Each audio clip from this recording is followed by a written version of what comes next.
সুপ্রিয় শিক্ষার্থী বন্ধুরা, সবাইকে বাংলা সম্ভারের পক্ষ থেকে জানাই স্বাগত। প্রতিনিয়ত বাংলা সম্ভার বাংলা ভাষা, সাহিত্য, ব্যাকরণ এবং বাংলা শিক্ষাকে সহজ সরল করার লক্ষ্যে নিয়মিত কাজ করে যাচ্ছে। তার ধারাবাহিকতায় বাংলা সম্ভারের আয়োজন সাহিত্য কথন, যেখানে বিভিন্ন শ্রেণীর বাংলা প্রথম পত্রের সাহিত্য অংশের গদ্য ও কবিতা নিয়ে সংক্ষেপে আমরা সহজভাবে আলোচনা করে ব্যাখ্যা দিয়ে থাকি। আজকে আমাদের আলোচনার বিষয় ফররুখ আহমদ রচিত মুহূর্তের কবিতা কাব্যগ্রন্থ থেকে সংকলিত নবম-দশম শ্রেণীর বৃষ্টি কবিতাটি। আলোচনা শুরু করার আগে আপনাদের কাছে অনুরোধ, যারা আমাদের চ্যানেলকে এখনও সাবস্ক্রাইব করেন নাই, সাবস্ক্রাইব করে পাশে থাকা বেল আইকনটি বাজিয়ে দিন। চলুন আজ আমরা বাংলা সাহিত্যের এক অসাধারণ কবিতার গভীরে ডুব দেই। ফররুখ আহমেদের বৃষ্টি এই কবিতাটা পড়লে বর্ষার যে শক্তি, যে কাব্যিক রূপ, তা যেন একদম সরাসরি অনুভব করা যায়। তো এত সুন্দর একটা কবিতা যিনি লিখেছেন, চলুন তার সম্পর্কে একটু জেনে নেওয়া যাক, কারণ কবিকে না জানলে তার সৃষ্টিকে পুরোপুরি বোঝা কঠিন। ফররুখ আহমদ জন্ম ১৯১৮ সালে মাগুরা জেলায়। তিনি দীর্ঘদিন ঢাকা বেতারে কাজ করেছেন।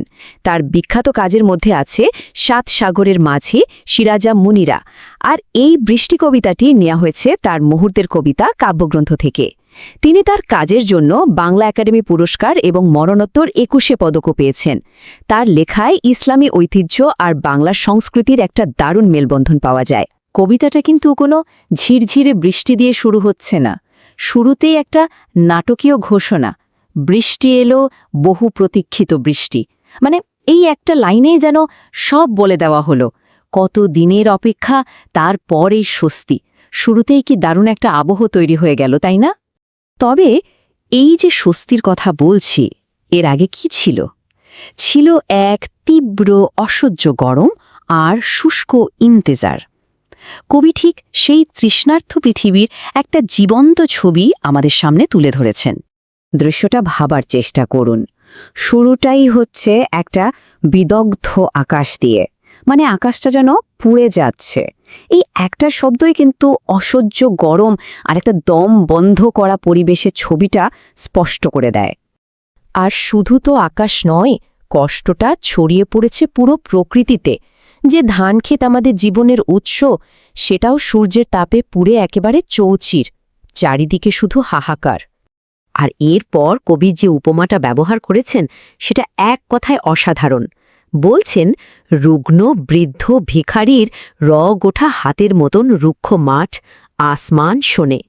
ভাবা যায়, মাঠটাকে মনে হচ্ছে যেন এক ডেসপারেট বৃদ্ধ ভিখারির হাত, যে আকাশের দিকে চেয়ে আছে বৃষ্টির জন্য। কি আকুতি! এরপর অবশেষে সেই অপেক্ষার অবসান হল। বৃষ্টি নামল, আর তার সাথে সাথে ঘটে গেল এক আকস্মিক, এক সম্পূর্ণ পরিবর্তন। এই পরিবর্তনটা দেখুন কি দারুণভাবে দেখানো হয়েছে। আগে যা ছিল রুক্ষ কঠিন মাঠ, এখন সেখানে কাজল ছায়া আকাশ। যে নদীর বুক ফেটে চৌচির ছিল, সেখানে এখন প্রাণের পূর্ণ জোয়ার। আর পোড়া মাটির গন্ধের বদলে বাতাসে ভাসছে ভেজা মাটির সোঁদা গন্ধ আর কেয়া ফুলের সুবাস। পুরো দৃশ্যপটটাই বদলে গেল। আচ্ছা, এবার একটু অন্যদিকে যাওয়া যাক, কারণ কবিতাটা এখানেই থেমে থাকে না। এতক্ষণ তো আমরা বাইরের প্রকৃতির কথা বললাম, এবার কবিতাটা প্রবেশ করছে আমাদের ভেতরের জগতে, মানে মানুষের আবেগের জগতে। দেখুন, কবিতায় বৃষ্টি কিন্তু শুধু মাটিকেই উর্বর করছে না, এই বৃষ্টি ভিজিয়ে দিচ্ছে মানুষের মনকেও, তার আত্মাকেও।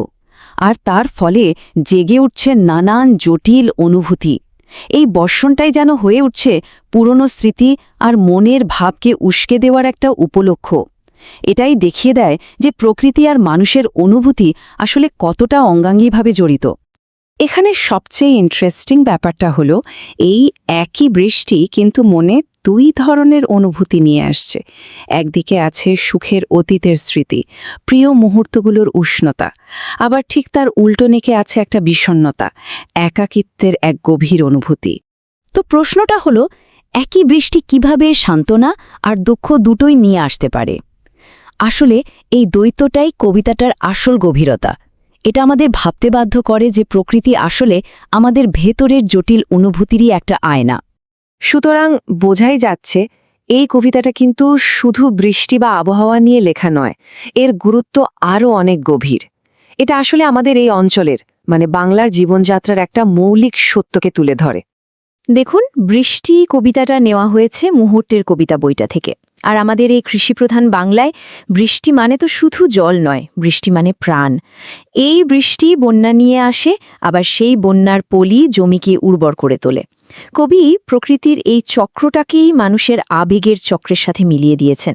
মানে প্রকৃতি আর আমাদের ব্যক্তিগত জীবন দুটো আসলে আলাদা নয়, একে অপরের সাথে জড়িয়ে আছে। তাই এটা শুধু একটা ঝড়ের বর্ণনা নয়, এটা জীবনেরই একটা রূপক, যেখানে মাটি আর মন দুটোই এক।